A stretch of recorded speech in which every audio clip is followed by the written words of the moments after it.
Discerning Hearts presents In Search of the Still Point with Dr. Regis Martin. In this episode, Dr. Martin reflects on how happiness happens. What must I do to be happy? Is there a recipe out there I need to get hold of? If so, what are the ingredients? And how will I know which proportions to put in? Blaise Pascal could certainly tell me, but the recipe he had in mind would not finally depend on anything I might do or not do. It is simply not possible, says Pascal, to arrive at real and lasting happiness as a result of following a recipe, any more than one can obtain virtue by reading the right books, not even his books. For all the good they contain, set down in language of the most astonishing clarity, in the end they cannot make anyone happy. Nothing we do is that empowering. Unlike sausage and pancakes, this is not a meal that anyone can make. On the other hand, we are not entirely helpless in the happiness sweepstakes, because, however limited the exercise, reason and will do have a part to play in the matter of finding happiness, but not by any sort of direct frontal assault. Real happiness depends on first looking for something else, namely God, who alone is in a position to make us happy. There are only three sorts of people, Pascal tells us in the Pensées, his unfinished masterpiece in defense of the Christian religion. There are those who have found God and serve him, those who are busy seeking him and have not found him, those who live without either seeking or finding him. The first are reasonable and happy, the last are foolish and unhappy.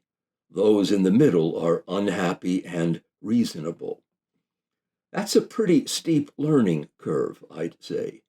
And please note the planted axiom, which is that God may not wish to show himself to those who have set out to find him, at least not while the search goes on, never mind showering them with happiness. And while it remains eminently reasonable that they continue to look for God, spending their lives in unceasing search of the absent deity, God is not the least bit constrained to reveal himself. It is not as if God, by some iron necessity of the universe, were required to give us a nice day. And so, if Pascal is right, what it all comes down to is that so long as the search goes on, happiness remains an elusive goal. And what does that mean but that, notwithstanding the sheer numbers of men and women in constant and frenetic search of it, happiness is not the supreme good? People whose lives, therefore, are obsessively organized around so illusory an imperative, they will need to be disabused.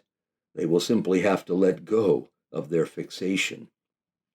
This fact was given, it seems to me, quite withering confirmation in the following piece of advice offered to a young married couple by Father Julian Caron, president of the Fraternity of Communion and Liberation. He was asked to celebrate their wedding, and he realized in talking to them that each was convinced that the other was there to make him or her happy. And I made them understand that the other cannot make them happy, because their need for happiness, this elementary experience we all find inside, this need for truth, for beauty, for justice, is greater than the whole universe. Up against the attraction we ought to have for God, no more insistent than which can be imagined, everything else looks pretty paltry. Everything is small, tiny, he told them, for the capacity of the soul. Husband, wife, work, success, politics. If we do not understand this, we are like everyone else. Why? Because we confuse what we like with what corresponds to us. So, my happiness is not the defining theme of the universe, not the centerpiece of this or any other cosmos. A fearsome prospect, to be sure, and probably un-American. But Carone is spot on.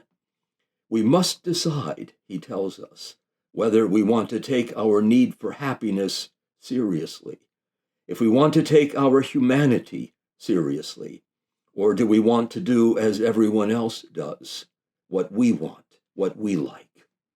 That way lies not happiness, but madness and misery.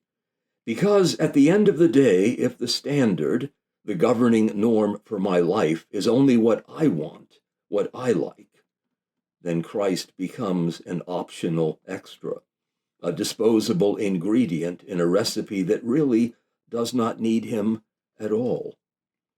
How well Pope St. John Paul II understood this in his great encyclical on the moral life.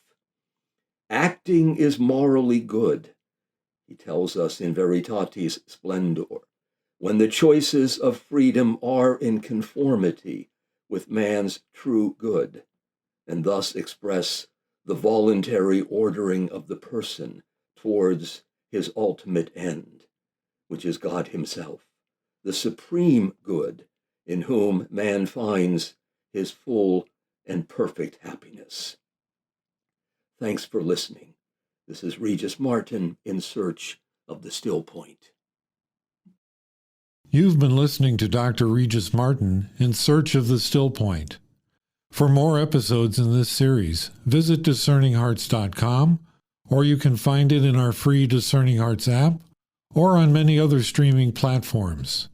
Discerning Hearts is a 501c3 nonprofit Catholic apostolate dedicated to evangelization and spiritual formation through the use of new media. To learn how you can support our mission, visit discerninghearts.com.